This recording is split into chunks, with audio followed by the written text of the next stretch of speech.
Hello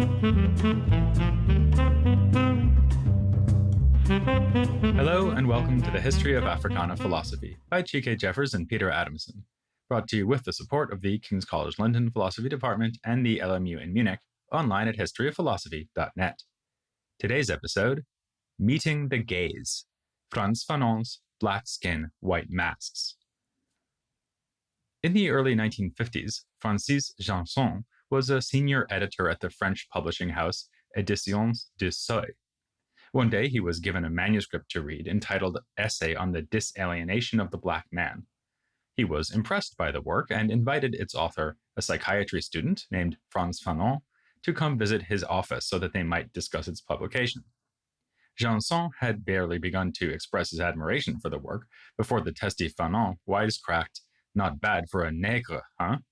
Note that throughout this episode, we will be leaving that word nègre untranslated, given that it is somehow between Negro and the N-word in its connotations and offensiveness.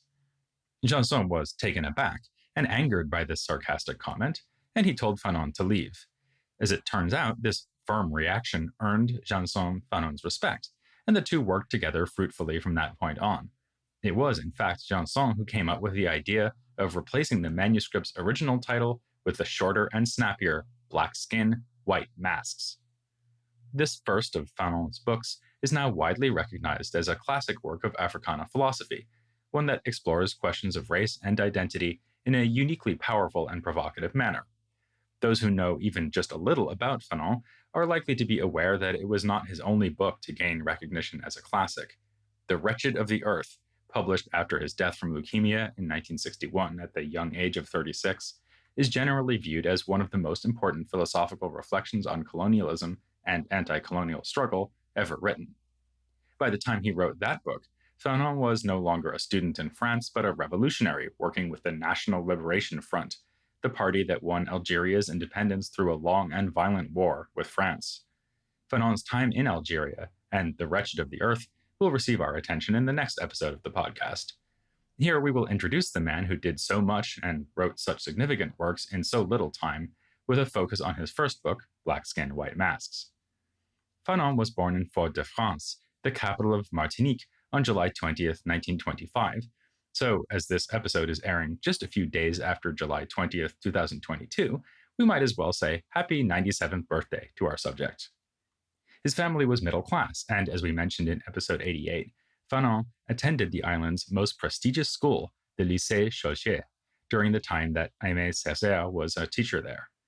Fanon later reflected on the significance of César's return from Paris to Martinique to teach high school in his essay, West Indians and Africans, one of a number of essays collected in a posthumously published volume called Toward the African Revolution. Writing in 1955, Fanon claimed that the history of the French Caribbean should be divided into periods, distinguishing the time before the Second World War from what came afterward. He then explained that the first of a series of events marking the start of a new period was in fact Césaire's return to Martinique. It used to be the case, according to Fanon, that no West Indian in the West Indies proclaimed himself to be a Negro, claimed to be a Negro. Césaire disrupted this situation, having the respectable social role of a teacher at the lycée, but holding the position that it is fine and good to be a Negro. Fanon helps us better understand the intellectual context of his own thought by emphasizing the supremely transformative impact of the turn to Black consciousness and Black pride that Césaire and his friends and collaborators in Paris created with the Négritude movement. Some commentators, notably Ryland Rabaka, even argue that Fanon should be considered part of the Négritude movement, even if only because of Césaire's massive influence upon him. Yet the ending of West Indians and Africans reminds us that Fanon is most commonly, and we believe most insightfully, recognized as a major critic of Négritude. Having summarized his account of a turn among West Indians, now accepting of their Blackness instead of wishing to be seen as no different from white French people, Fanon concludes, "It thus seems that the West Indian, after the great white error, is now living in the great Black mirage." We will return soon enough to Fanon's critical stance on Négritude. Coming back to his life, his rebellious nature displayed itself early as he surreptitiously escaped from Martinique at the age of 17, traveling by boat to the island of Dominica. Note that this is Dominica, not the Dominican Republic, and it was a British colony at this time, even though a history of French colonization made French Creole a common language there, as in Martinique. Chike's father hails from Dominica, so please excuse the quick geography lesson. Fanon went to, say it with us, Dominica to join the Free French forces, as Martinique was then under the rule of Vichy France, the regime that collaborated with the Nazis. In Dominica, Fanon attained some basic military training, but his time there was short, as Martinique was soon liberated. Fanon's military career would continue, though. He enlisted in a Martinican battalion and was brought to North Africa for the first time. It would not, of course, be the last. His experience during the war in North Africa, as well as in France, where he was injured in combat, taught him much about racial difference and colonialism. His letters to family reveal a disillusioned young man, no longer convinced his sacrifice on behalf of France was worth it. Upon returning to Martinique, Fanon finished his studies at the Lycée, specializing in philosophy. In 1946, he left for France, and he would never again return to live in Martinique. He went first to Paris, but then moved to Lyon, joking to his brother in a letter that there were too many nègres in Paris. He took up medical studies, specializing eventually in psychiatry. He also began to write a lot, including creative work like some plays that were only recently rediscovered and published. The surrealistic, poetic style of the plays clearly owes something to the influence of Césaire. Black Skin, White Masks, published in 1952, is the product of his thinking and experiences over the course of the late 1940s and the opening years of the 1950s. Among other things, it is a work of psychoanalysis, and Fanon in fact tried to submit his initial draft of it as his thesis for his psychiatric studies. It was swiftly rejected, as his biographer David Macy puts it, on the predictable grounds that it defied all known academic and scientific conventions. Fanon therefore worked on and completed a different thesis focused on his work with a patient suffering from Friedreich's ataxia, a hereditary neurological disease. The thesis raises important questions about how mental illness does or does not depend on neurological causes. One commentator has argued that in this respect, it provides a foundation for Black Skin, White Masks. The thesis takes the position that, even when a mental illness has clearly its origin in neurological disorders, it generally develops in a socially determined relational space, which in turn explains the form it takes. In keeping with this, we can see Black Skin, White Masks as a study of how socially determined relations explain pathologies relating to race. The introduction to Black Skin, White Masks begins with a quotation from someone who we by now clearly recognize as a constant point of reference for Fanon, namely Césaire. Fanon builds on and seeks further to develop Césaire's thinking, even as we will meet other instances where Fanon is trying to criticize and move beyond his influence. The quotation comes from Césaire's discourse on colonialism, and it reads, "I am talking about millions of men whom they have knowingly instilled with fear and a complex of inferiority, whom they have infused with despair and trained to tremble, to kneel, and behave like flunkies." The epigraph, particularly with its talk of an inferiority complex, announces this psychological focus of Fanon's book, indeed the psychological aspect of his thought in general. Both Black Skin, White Masks and The Wretched of the Earth are the products of Fanon's dual training in psychiatry and philosophy. Don't expect to see any explosion today. It's too early or too late. These are Fanon's enigmatic words following the epigraph, a fine example of the evocative and sometimes quite challenging style he adopts throughout much of the text, though his statement of the book's purpose is clear enough. This essay will attempt to understand the black-white relationship. It's also clear that that understanding will be informed by psychology.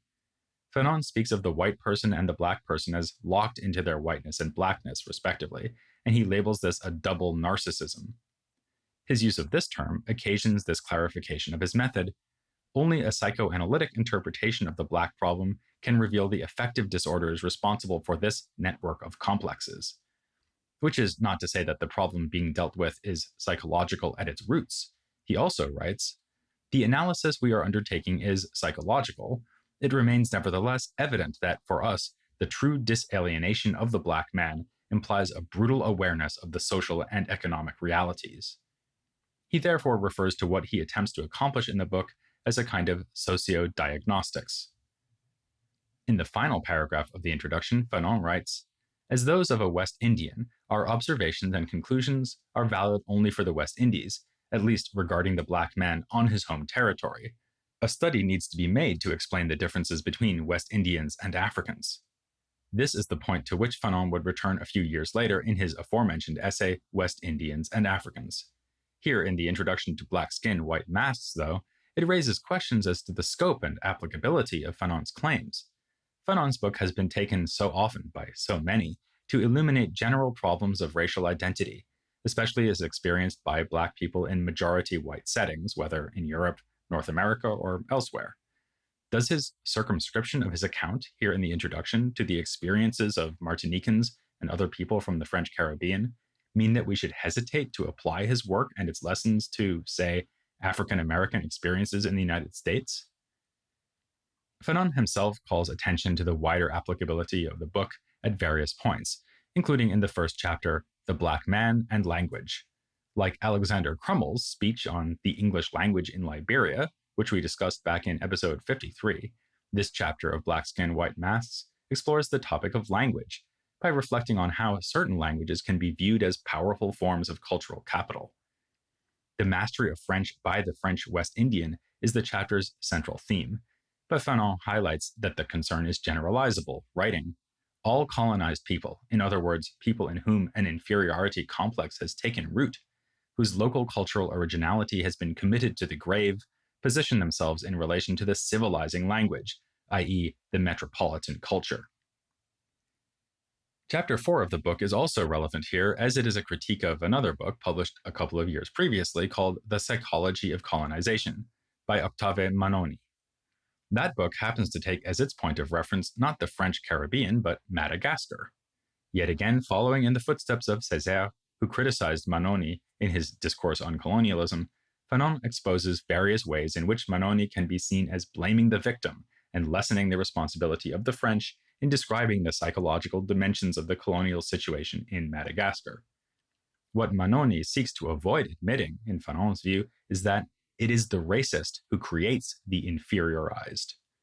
There is no reason to follow Manoni in positing pre-colonial roots for the psychological difficulties afflicting the Malagasy or any other colonized people.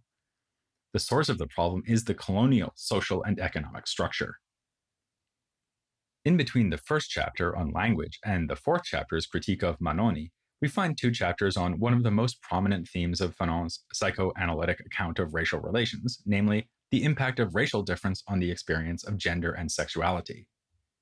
Chapter 2, The Woman of Color and the White Man, and Chapter 3, The Man of Color and the White Woman, both focus, as their titles suggest, on the psychological dynamics undergirding interracial relationships of romantic and sexual kinds.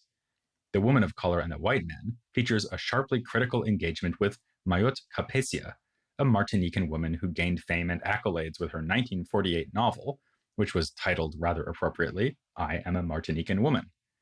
Fanon quotes passages from this semi-autobiographical work in which his main character expresses a strong preference for white men. He takes this to be paradigmatic of a neurotic obsession with gaining full entry into whiteness that afflicts Black people, at least in the French Caribbean context. In his chapter on The Man of Color and the White Woman, Fanon foregrounds a novel by René Maran, who we first learned about in episode 86 of this series. While it was his debut novel, Batuala, that made Maran famous and, as we saw, inspired great interest on both sides of the Atlantic, just as the Harlem Renaissance was getting started, Fanon's concern is with his 1947 novel, A Man Like Any Other. The main character of that novel, who struggles with professing his love to a white woman, serves Fanon as another example of neurotic obsession with whiteness. Fanon's thoughts on the psychological complexities surrounding the sexual interaction of Black men and white women do not end in that chapter, though. We have discussed so far the book's first 4 chapters, and will soon turn to its 5th, the lived experience of the Black man, undoubtedly the most famous and influential part of Black Skin, White Masks as a whole. Before we see why, though, let us continue the thread of interracial sexual relations into Chapter 6, The Black Man and Psychopathology, which is in fact the longest chapter in the book by far. One of Fanon's main concerns in this chapter is the way that Black men in particular are phobogenic, that is, they are objects that give rise to phobias. He associates fear of Black men on the part of both white men and white women very closely with an imagined sexual power on the part of the Black man, an imagined sexual power that is, of course, often associated with the supposed size of a very specific part. David Macy points out an interesting fact to consider when reading Fanon's thoughts on this topic. His method of composing black skin, white masks apparently involved not writing or typing himself, but rather dictating the text to Marie-Joseph Doublet, better known as Josie, his girlfriend at the time that he was writing the book, whom he then married the same year that the book was published. As Macy leads us to realize, Fanon was speaking aloud to his white girlfriend when composing these provocative lines from the opening of The Man of Color and the White Woman. I want to be recognized not as black, but as white. But who better than the white woman to bring this about? By loving me, she proves to me that I am worthy of a white love. I am loved like a white man. I am a white man. There is one more chapter following the black man in psychopathology before the short, but as we will soon see, highly significant conclusion. Chapter 7 is called The Black Man and Recognition, and features discussion of two important European thinkers, the Austrian psychologist Alfred Adler and the German philosopher G.W.F. Hegel. Fanon uses Adler to think about how Martinicans position themselves in relation to each other through various sorts of comparisons, but he emphasizes the importance of social conditions in response to Adler's focus on the psychology of the individual. According to Fanon, it is French Caribbean society as a whole that is neurotic. Thus, as he puts it, if there is a flaw, it lies not in the soul of the individual, but in his environment. With respect to Hegel, Fanon embraces his thinking on how the reciprocity of mutual recognition by others is essential for recognizing and valuing oneself. As he understands the history of Black people in the French context, there has not been enough of a struggle on the part of Black people to force white recognition of their humanity. This is another interesting moment where scope becomes important for Fanon's argument, for he views Black people in the United States as having done much more fighting for recognition. He claims that 12 million Black voices have screamed against the curtain of the sky, and he actually quotes the phrase 12 million Black voices in English because he is invoking Richard Wright's 1941 book of that title. This is not the only time Fanon invokes Wright in the book, nor for that matter do we only find Adler and Hegel here in the 7th chapter. Adler comes up a number of times elsewhere, along with various other pioneers of psychology and especially psychoanalysis, such as Sigmund Freud, Anna Freud, Carl Jung, and Jacques Lacan. Hegel recurs elsewhere as well, but he's not the European philosopher who most completely captures Fanon's attention. That would be none other than Jean-Paul Sartre, undoubtedly the most famous philosopher in France at the time. Almost a decade before Black Skin, White Masks, Sartre published his most famous philosophical work, Being and Nothingness. It is a work of existentialism, which is a term we get from Sartre himself, even if we also often use it for thinkers that precede him like Søren Kierkegaard and Friedrich Nietzsche. We can define existentialism as a mode of philosophical thought that does not take for granted the meaning and value of human existence, but rather treats the individual's search for purpose in life as a central philosophical problem. Influenced by the German philosopher Martin Heidegger, Sartre pursued his existentialist thought by means of phenomenology, a philosophical method that requires paying attention to our conscious experience of the world from a particular point of view in order to reach philosophical insights. If Being and Nothingness is a work of existential phenomenology, so is Black Skin, White Masks, especially in virtue of its central 5th chapter. Note, however, that another work of Sartre's, published in 1946, is cited by Fanon a great deal more often than Being and Nothingness. The work is commonly known in translation as Anti-Semite and Jew, but a more literal translation would be Reflections on the Jewish Question. This title indicates that it belongs to the long and controversial tradition of works on what to make of Jews and prejudice against them among Europeans, going back to works like Karl Marx's On the Jewish Question. Fanon certainly finds Sartre's study helpful. Sometimes he uses it to reinforce his claims about what Black people experience. It's when he follows his assertion that it is the racist who makes the inferiorized, with this quotation from Anti-Semite and Jew. The Jew is one whom other men consider a Jew. That is the simple truth from which we must start. It is the anti-Semite who makes the Jew.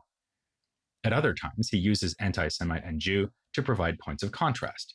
In the 5th chapter, for example, he includes this quotation from Sartre's book: They, the Jews, have allowed themselves to be poisoned by the stereotype that others have of them, and they live in fear that their acts will correspond to this stereotype.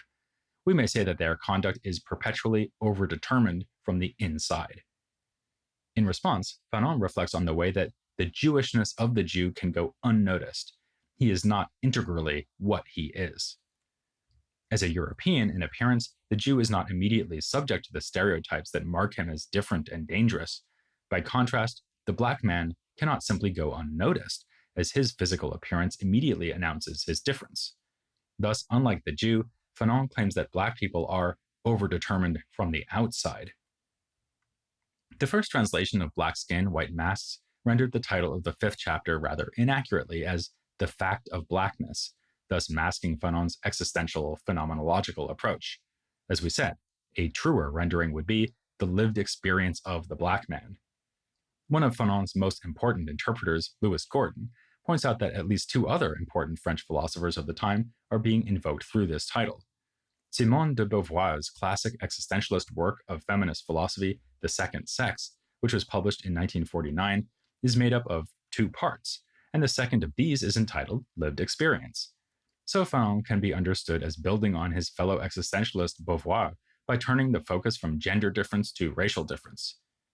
Even before Beauvoir used the term, though, it was apparently introduced as a way to translate the German term Erlebnis by Maurice Merleau-Ponty, whose status as a major philosophical voice in France was established by his books, The Structure of Behavior from 1942, and especially Phenomenology of Perception, published in 1945. Merleau-Ponty's version of phenomenology involves a focus on how we experience, perceive, and know the world through our bodies, and consciousness of and through the body is a central theme of the lived experience of the black man. Early in the chapter, we find the book's most famous phrase, "Look, a nègre." It is generally presumed that Fanon is here relating an actual experience that he had in Lyon. He describes a white child excitedly gaining the attention of the child's mother and pointing at the nègre, that is, at Fanon himself. He sums up the existential dilemma that arises out of this experience as follows.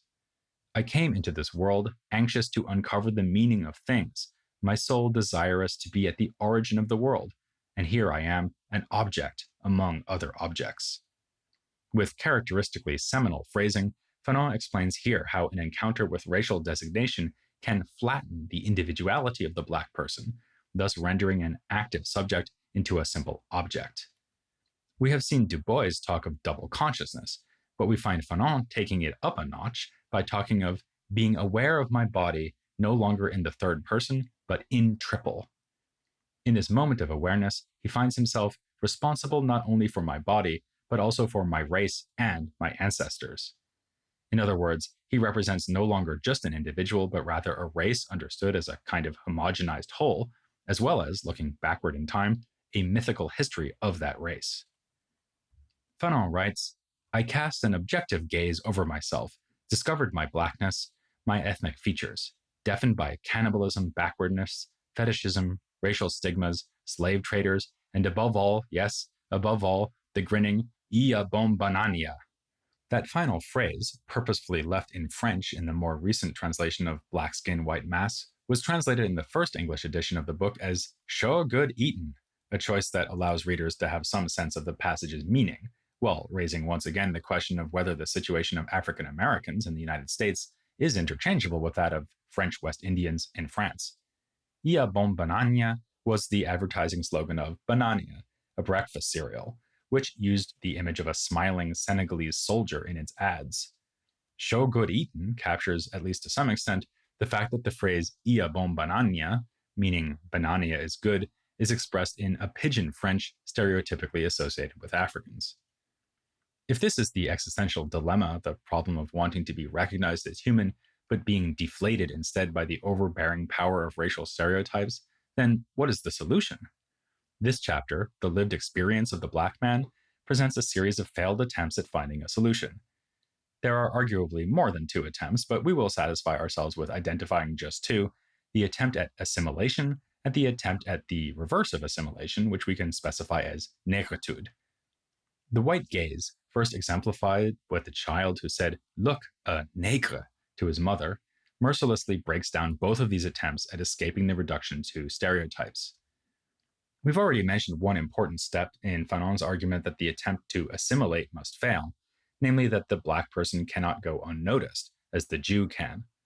Furthermore, Fanon argues that assimilation is no solution because no matter how successful a black man may be, his position in a racist society is always a precarious one. He uses a black doctor as an example. I knew, for instance, that if the physician made one false move, it was over for him and for all those who came after him. What, in fact, could one expect from a Negre physician?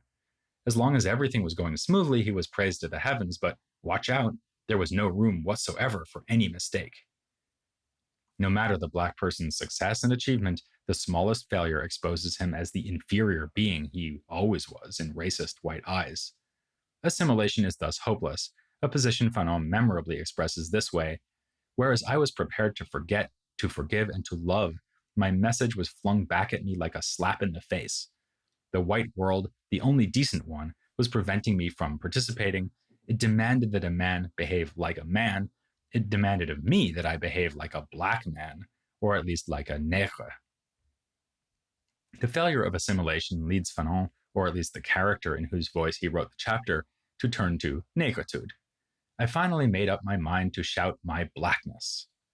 Fanon quotes at length from Senghor's essay, What the Black Man Contributes, and from Césaire's Notebook of a Return to My Native Land. For Fanon, a key aspect of negritude is the decision to cease fighting against the projection of stereotypes, choosing instead to embrace them and revalue the characteristics painted by the racist as negative. He writes, I had rationalized the world, and the world had rejected me in the name of color prejudice. Since there was no way we could agree on the basis of reason, I resorted to irrationality. It was up to the white man to be more irrational than I. Think here of Senghor's infamous claim that emotion is Negro as reason is Greek, or Césaire's poetic celebration of those who have invented neither gunpowder nor compass. As it turns out, though, the path of negritude leads to failure, just like the path of assimilation. Fanon's critique is both fascinating and difficult fully to understand.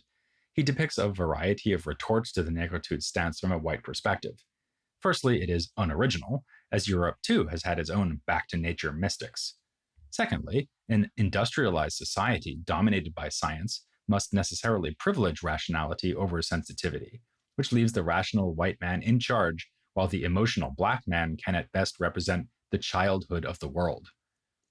But the final straw breaking the back of negritude comes, ironically enough, from the very piece of writing that helped to make negritude something of a household word in France, Sartre's Black Orpheus, his preface to Senghor's anthology of negritude poetry that we first introduced in episode 87. Fanon reports that, when he read this preface, he told his friends, the generation of young black poets has just been dealt a fatal blow. How so? Fanon quotes Black Orpheus at some length, but we can pick out two particularly relevant portions of what Sartre says. First, the nègre, as we have said, creates an anti-racist racism. He does not at all wish to dominate the world. He wishes the abolition of racial privileges wherever they are found. He affirms his solidarity with the oppressed of all colors. Then, later, in fact, negritude appears as the weak stage of a dialectical progression. The theoretical and practical affirmation of white supremacy is the thesis. The position of negritude as antithetical value is the moment of negativity. But this negative moment is not sufficient in itself, and the blacks who employ it well know it.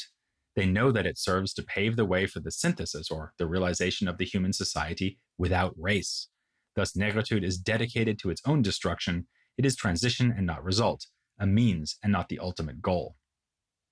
Sartre's proclamation that negritude is dedicated to its own destruction certainly does sound like a condemnation to death, which could explain why Fanon thinks Sartre dealt the movement a fatal blow. But this raises the question, is Fanon criticizing Sartre here? The tone of catastrophe suggests as much, but if he is criticizing Sartre, then why accept that negritude must die? Just because Sartre said so? Tellingly, Fanon says of Sartre, what is certain is that at the very moment when I endeavored to grasp my being, Sartre, who remains the other, by naming me, shattered my last illusion. There's no doubt that Fanon is describing his reaction to Sartre's words as a painful one, but by saying that what Sartre shattered was an illusion, he is evidently calling negritude itself illusory. Perhaps then we should see Fanon not as criticizing Sartre, but as crediting him with revealing a truth. Negritude cannot provide the securely autonomous black identity it seemed to promise. It is a reactive response to the privileging of whiteness. and precisely by being reactive rather than active, it proves itself dependent on whiteness. Thus, negritude must be left behind. Like assimilation, it leaves one tangled in the webs of a white racist society.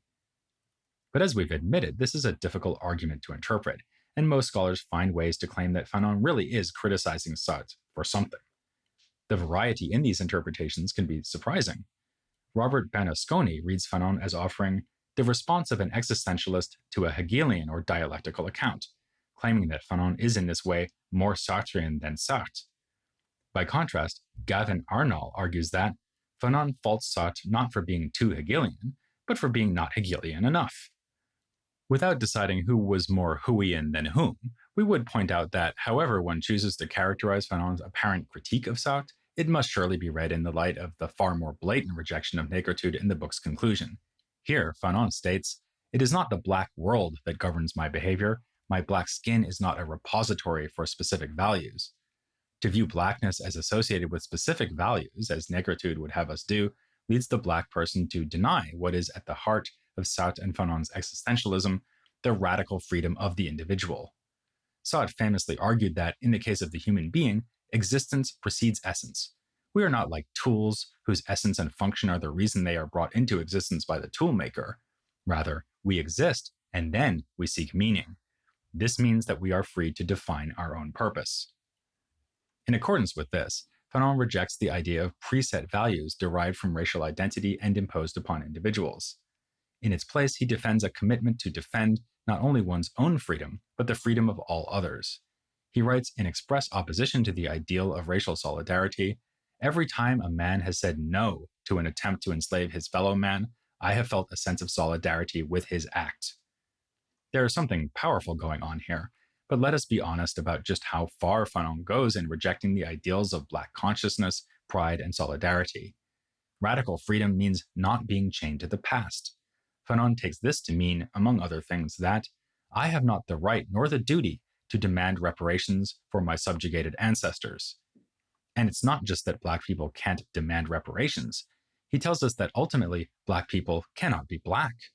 He writes, "Here is my freedom, which sends me back to my own reflection. No, I have not the right to be Black." To choose to be Black, Fanon tells us here, is to choose to be unfree. So is the choice of the white man to be white. What we cannot do is avoid choosing entirely. So why not choose freedom? We saw that Chapter 5 ended in frustration, with the path of assimilation and the path of negritude both reaching a dead end. Does this existentialist conclusion to the work fare any better?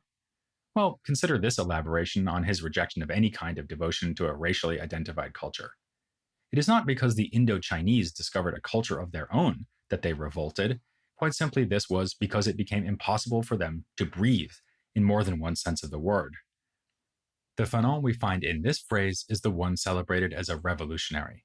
And it is worth noting that this passage seems to have inspired some signs seen during the Black Lives Matter protests of the previous decade, given the similarity to "I Can't Breathe," the chant memorializing Eric Garner, a victim of police brutality. In coming episodes on the Black Power movement, and especially the Black Panthers, we'll be reminded that African American thinkers have been responding to the horror of police brutality for a long time, and drawing on Fanon as they did so. But in the next episode of this series, we will learn more about Fanon's own views on violence, what it does to its victims, and why violent revolt may finally provide a way out of the psychological problems associated with racial difference. That's a dramatic note to end on, but we'll have to leave you in suspense for a while, as this is the last episode of the Africana series before the summer break. We'll return in early September when our look at Fanon's other masterpiece, The Wretched of the Earth, resumes our coverage of the history of Africana philosophy.